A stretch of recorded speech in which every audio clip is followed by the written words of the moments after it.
अविनाश भाऊ भोसीकर तुम आगे बढ़ो। वंचित बहुजन आघाड़ी जिंदाबाद, Vanchit Bahujan Aghadi. 24 NI news Indian Nanded में आपका स्वागत है। चलिए जानते हैं आज की खबर। मुख्य समाचार के प्रस्तुत करता है रेस PCB PCM क्लासेस। हमारा पता है नड़गे कॉम्प्लेक्स फार्मेसी कॉलेज के बाजू श्यामनगर नांदेड़। 17 अप्रैल 2024 को वंचित बहुजन आघाड़ी नांदेड़ महानगर उत्तर व दक्षिण और राज्य प्रवक्ता फारूक अहमद साहब और नांदेड़ उत्तर अध्यक्ष अयूब खान साहब इनकी ओर से रमजान ईद मिलन के मौके पर शिवाजी नगर में विसावा होटल पर मुस्लिम कार्यकर्ताओं का सम्मेलन ईद के शुरखुरमे की दावत रखी गई थी।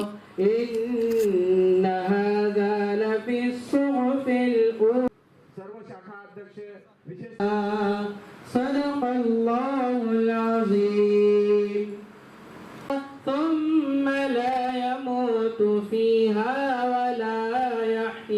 आवाज तो जरूर आएगी क्योंकि गला बैठ सकता है, लेकिन इंशाल्लाह आपल्याला पोहोचून जास्तीत जास्त लोक घराच्या बाहेर कसे काढता येतील आणि सभेच्या ठिकाणी आपल्याला कसे घेऊन येता येईल। वो नांदेड़ उत्तर महानगर और दक्षिण महानगर इन दोनों नांदेड जनाधार आहेत अशा प्रकारचे सर्व काही इथे व्यक्ती उपस्थित आहेत। सर्व की बात नहीं, सब ठीक है। और मैं दावे के साथ कहता हूँ ये इलेक्शन आता जाता रहेगा। पूरे ईमानदारी के साथ में अगर मुस्लिम बांधव खड़ा होता है तो तुमको इस बार 3 आमदार देगलूर के वो अशोक चौहान को कट्टर विरोध कर रहे हैं, ऐसा थोड़ा सोच। बस ये मैं अपने दिल से अविनाश भाव के लिए बोल रहा हूँ।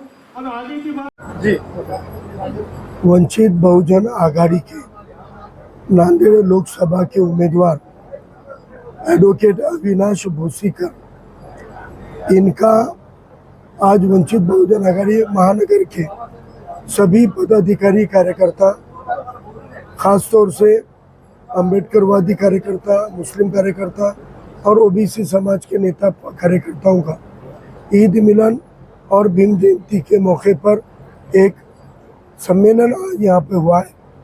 इस सम्मेलन के औचित्य पर एडवोकेट अविनाश भोसीकर साहब का एक बहुत अच्छी धुआंधार यहाँ पे तकरीर भी हुई है। उन्होंने अपना परिचय दिया है क्योंकि वो पहले से लेफ्ट मूवमेंट से और सेक्युलरवादी ताकतों के स्टूडेंट यूनियन के ज़माने से कार्यकर्ता रहे हैं और हमेशा उन्होंने देश के संविधान की बाजू लेकर और RSS और भाजपाई ताकतों के खिलाफ में लड़ाई लड़ी है। एक ऐसा स्टूडेंट मूवमेंट का कार्यकर्ता वंचित बहुजन आघाड़ी ने उम्मीदवार के तौर पे दिया है। मुझे पूरा यकीन है कि वंचित बहुजन आघाड़ी नई पार्टी थी, 6 महीने पुरानी पार्टी होकर भी 2019 में 2.25 लाख से ज़्यादा वोट वंचित बहुजन आघाड़ी ने लिए थे।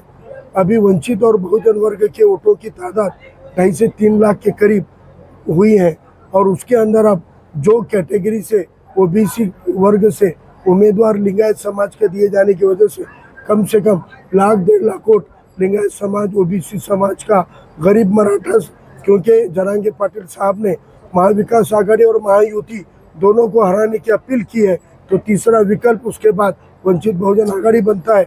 इसलिए गरीब मराठा, गरजवंत मराठा भी वंचित को बड़ी तादाद में वोट कर रहा है। मैं अदबन पूरे मुस्लिम समाज से अपील करता हूँ कि वंचित बहुजन आघाड़ी 2019 में अगर पूरे माइनॉरिटी के वोट मिल जाते तो तब भी भाजपा को हरा सकती थी।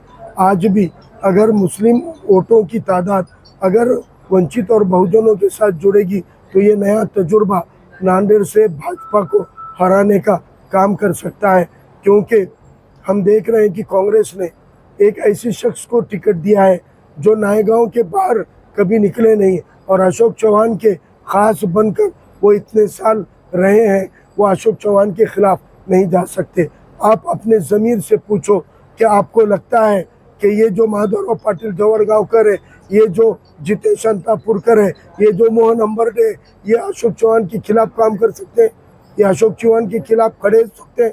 ये BR कदम, हनुमंत पाटिल बेटमोगरेकर, ये अशोक चौहान के खिलाफ लड़ सकते हैं? ये बिल्कुल नहीं। ये अशोक चौहान की बी टीम है और ये सब लोग मुसलमानों को एक दिशा भूल करने के लिए, गुमराह करने के लिए सिर्फ मुसलमानों में कैंपेनिंग, सिर्फ मुसलमानों में सभाएं हो रही है। किसी गांव देहात में इन्होंने किसी और समाज की मीटिंगें क्यों नहीं ली? ये सिर्फ मुसलमानों के वोटों को अड़ाने के लिए अशोक चौहान के साजिश के तहत वसंत चौहान मैदान में है। हम लोगों ने 25-30 सालों से ईमानदाराना समाजी सियासी रहनुमाई करने का कार्यकर्ता बन के काम किया है। हमारे किरदार, हमारे पूरे मज़ाहिम ये आपके सामने है। हम आपको कह रहे हैं कि आप अगर वंचित के साथ आओगे तभी इंशाल्लाह बीजेपी को हम हरा सकते हैं, नहीं तो फिर से एक बार 2019 के जैसा धोखा न हो जाए। भाजपा का हारना जरूरी है और भाजपा को हराने के लिए वंचित बहुजन आघाड़ी के पास में उतनी तादाद का वोट बैंक है। अगर माइनॉरिटी साथ आती है तो हम लीडिंग के साथ में इंशाल्लाह वंचित का कैंडिडेट नांदेड़ से जीतने वाला है।